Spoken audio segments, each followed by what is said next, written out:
Welcome, fitness-conscious viewers, to Healthy Living on Supreme Master Television. Do you ever feel increased pressure during the holidays to watch your weight and avoid overeating due to the many tempting high-calorie foods and drinks available at this time of year? Do you also find yourself seeking dietary options that are healthy, low in calories, and still tasty and satisfying? On today's program, we'll discuss nutritious, meat-free alternatives to traditional fare that can help you stay vibrant and at your optimal weight during this season and all year long.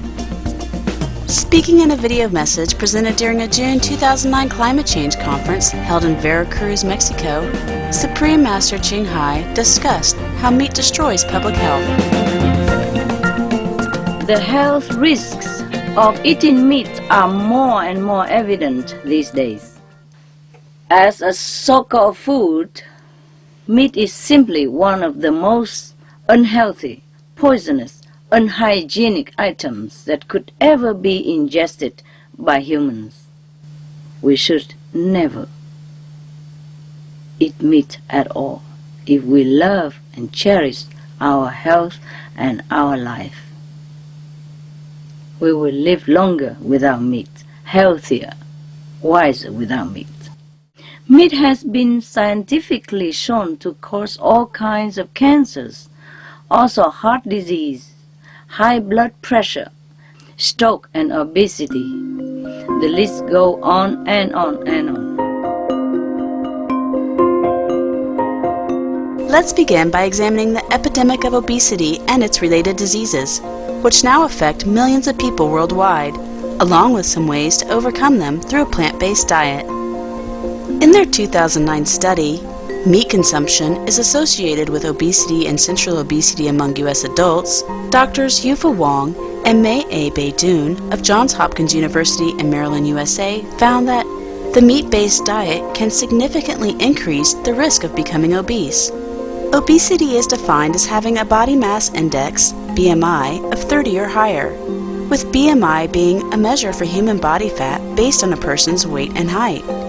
The researchers used survey data representative of the U.S. population to examine the links between meat consumption and body mass, waist size, and central obesity, fat deposits around the abdomen. They found that participants who ate large amounts of meat were 33% more likely to suffer from central obesity.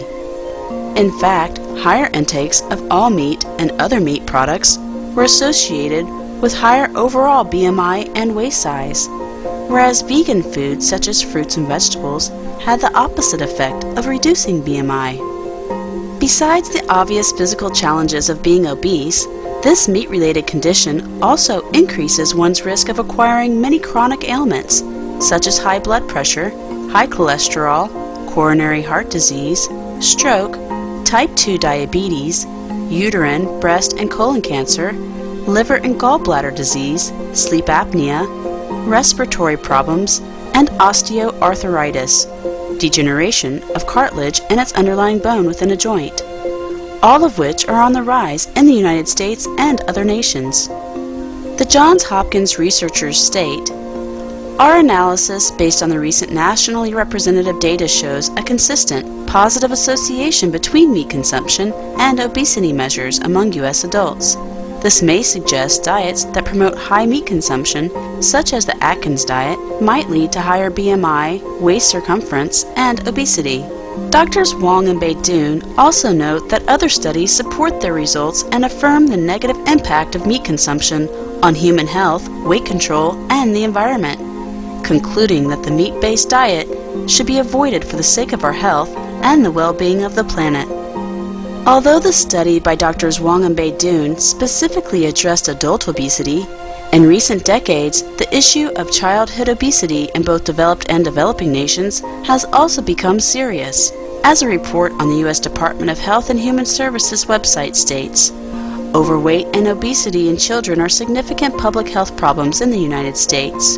The number of adolescents who are overweight has tripled since 1980, and the prevalence among younger children has more than doubled.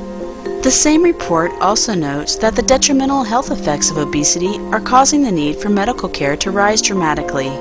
Hospital costs alone associated with childhood obesity were estimated at $127 million during 1997 to 1999, in 2001 constant US dollars, up from 35 million during 1979 to 1981.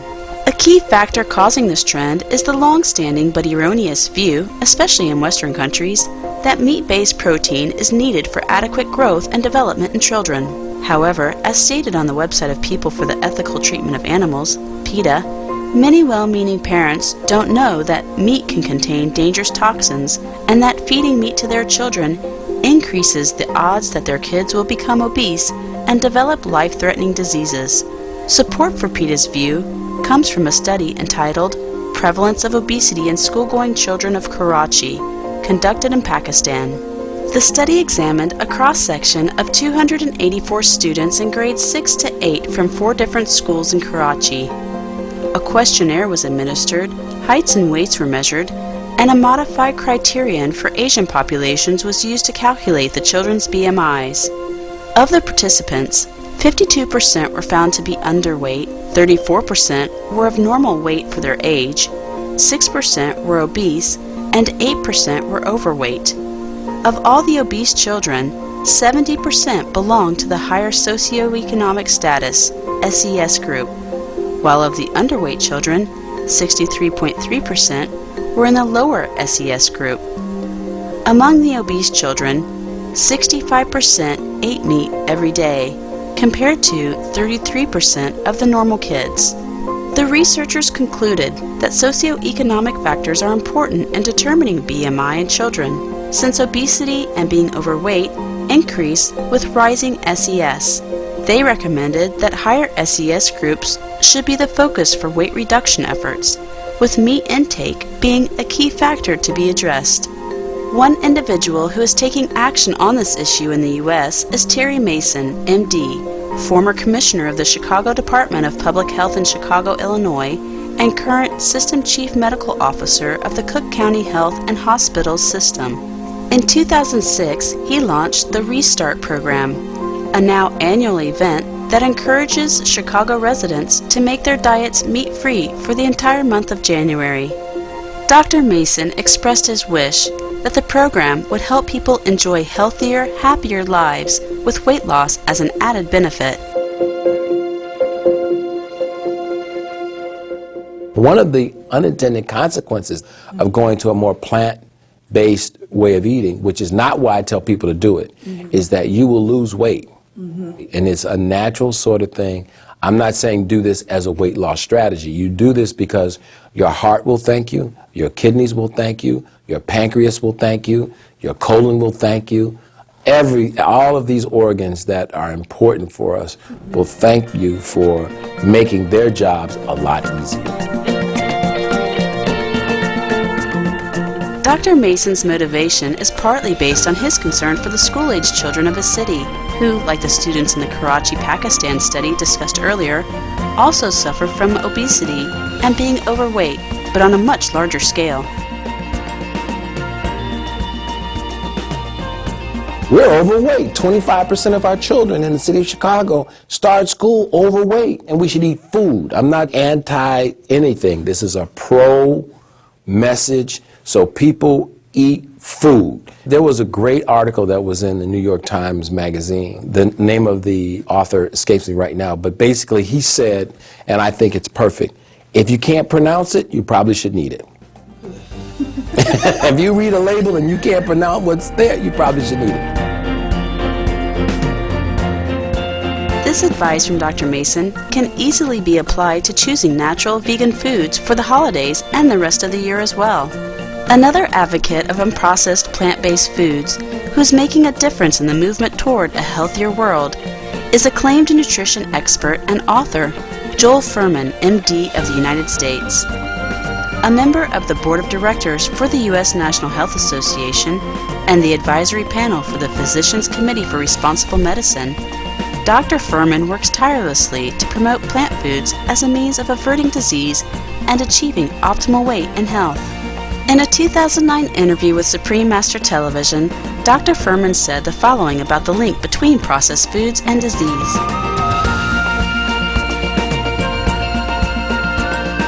Right now, fast food companies and processed foods are spreading all over the world, and people are becoming more overweight, more obese, having more heart attacks, more diabetes, more strokes, and even more cancer. The good news is that nutritional science has advanced to the point where we can have people not have heart attacks. We can win the war against cancer. We can stop people from having strokes, and as they become more elderly, they don't have to become demented in their later years.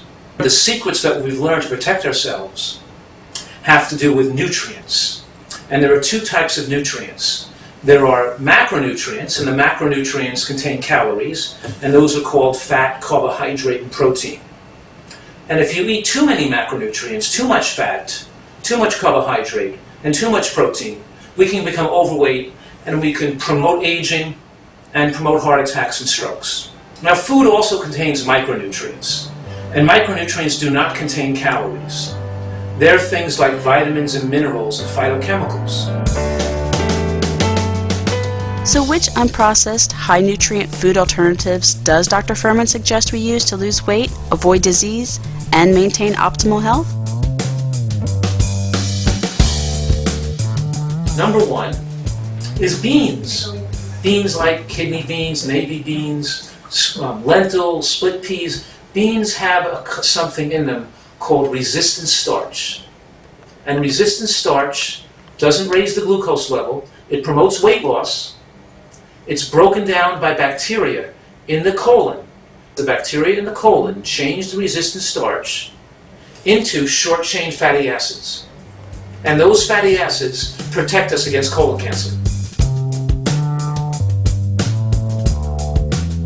Switching to nutritionally sound and environmentally friendly organic vegan alternatives can help reduce one's waistline, maintain the health of one's family, and contribute to a greener planet.